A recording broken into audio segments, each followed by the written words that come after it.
All right, let's jump right in. Today, we're going to look at a model that's, well, it's pretty out there. It mashes together systems thinking, some really mind-bending physics, and even a little bit of spirituality. The core idea? It completely reframes how we see reality. It suggests that deep down, in the very code of the universe, love isn't just some feeling. It's the actual, fundamental algorithm. So, this is the question that really kicks everything off. It's asking us to do something kind of radical. Imagine the universe not as a bunch of separate, disconnected things, but as one single, living, interconnected field. And this field, it's always trying to find a state of harmony, a state that this model calls coherence. It's a pretty big thought to start with, right? And this is where we meet the person at the center of this story, a young researcher who's, let's just say, they're having a rough time. They're surrounded by their own personal chaos, and they're desperately looking for some kind of pattern, something that makes sense of it all. You can see it right there on their whiteboard. That's the goal, the end game, coherence. But, the big question is, how on earth do you get there from here? And then it happens, the breakthrough. You know how sometimes you're staring at a problem and suddenly all the pieces just click into place? That's what's going on here. All these different ideas, from quantum physics, from ancient philosophy, from theology, they stop being separate threads and start weaving themselves into this incredible tapestry. Our researcher starts to see it, the actual architecture of a cosmic operating system, the fundamental code for reality itself. Okay, so the cornerstone of this whole idea is something called the divine breath field, or DBFH. Now, try not to think of it as just empty space. Instead, picture it like a vast, living ocean of pure potential. It's this dynamic feedback system that's always listening, always responding. It's constantly trying to correct itself to get back to its default state, perfect harmony and connection. So you might be asking, what is this living field even made of? And this is where the theory gets its scientific backbone, leaning on a concept called it from qubit. It's a wild idea, an update on an older theory that says at the most basic, fundamental level, the universe isn't made of stuff at all. It's made of pure information, qubits. And if reality is just information, well, then it can be processed, right? It can have a code, and that makes our living field the medium for running that code.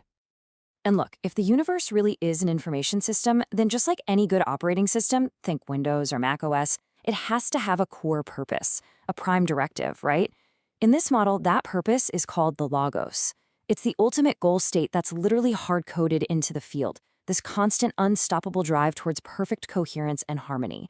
It's the home screen the whole system is always trying to get back to. So, here's the really crucial takeaway from all this. If we're all just expressions, manifestations of the exact same underlying informational field, then that feeling we all have of being separate, isolated little individuals, well, according to this, that's the illusion. Our separateness isn't the fundamental truth of who we are. And look, this isn't just some philosophical hand-waving. It's actually anchored in some of the weirdest, most mind-bending discoveries in real physics. I'm talking about things like quantum entanglement, this proven fact that two particles can be linked in such a way that they instantly affect each other, no matter how far apart they are, even across the entire universe. It's solid proof that separation, at some deep level, just isn't real.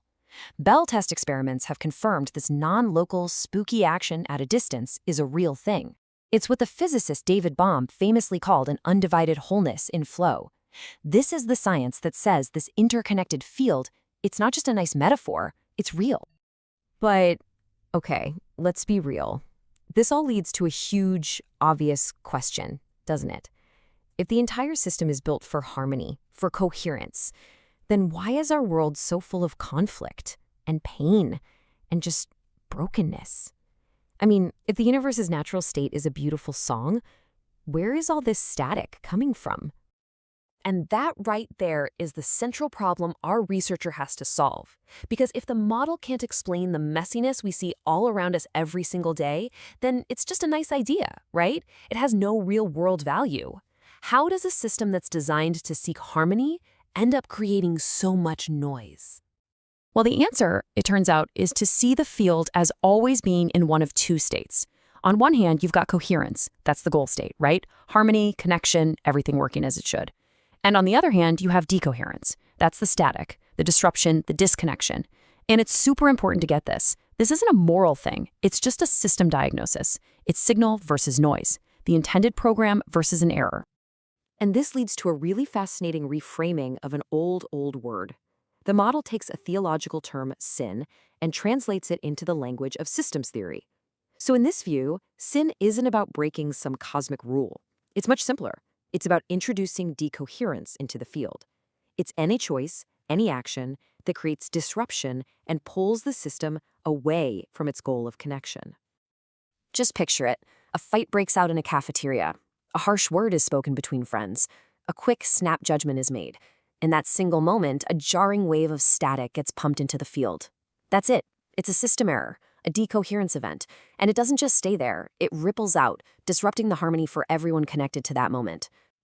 Okay, so if decoherence, all that static, is the problem, then what's the solution? And this, for me, is where the model becomes truly beautiful, really elegant. Because the fix isn't some patch you have to download from the outside. The corrective mechanism is already built right into the fabric of the field. And it's basically a simple 3-step algorithm. You could call it the algorithm of grace. Step 1, you just notice the disruption. You feel the static in the air. Step 2, you pause.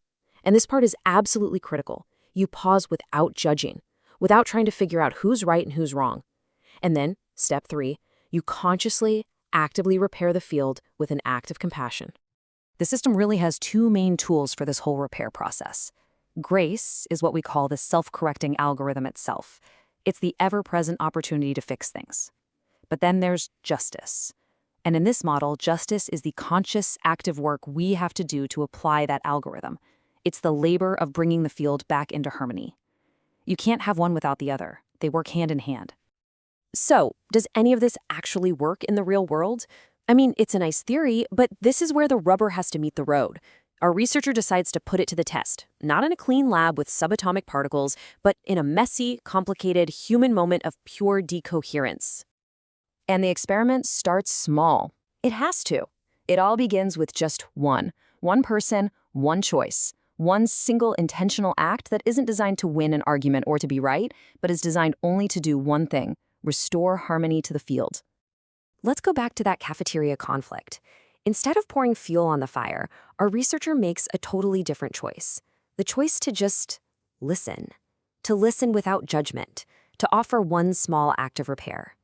The goal isn't to solve the whole problem at once, but just to introduce a single, tiny wave of coherence back into the system.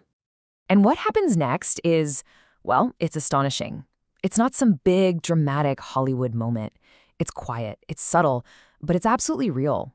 A little bit of synchrony starts to appear. You can actually see people's breathing and even their heart rates begin to resonate with each other. That one small act releases this wave of coherence that doesn't just stop there. Remember non-locality? It ripples out across the entire web, affecting people who weren't even in the room. And this is what brings the whole discovery home, what makes it personal for you and me. This isn't just some abstract theory about the cosmos anymore. It's a practical model for how to live. It tells us we're not just watching the universe happen from the sidelines. No, we are active, crucial participants in a giant cosmic feedback loop. You know, in quantum physics, there's this idea that just by observing something, you collapse a wave of infinite possibilities into one single reality.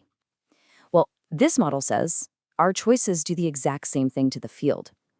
Every single action, every word, every thought collapses the field around us into a state of either more harmony or more static. So the question for all of us is, which reality are you going to choose to create moment by moment? And that leads us to this really beautiful, almost poetic call to action. The next time you're faced with a choice, the next time you feel that static, that disruption, the invitation is actually very simple. Make the choice that brings back the natural rhythm of the universe. Choose the one that restores the song. Because at the end of the day, this is the grand conclusion. In the deep mathematics of this cosmic operating system, love is what's called the convergence operator. It's the one force that is always, patiently and powerfully pulling the entire system back from the brink of chaos and guiding it toward its ultimate purpose, a state of perfect, harmonious, and undivided wholeness.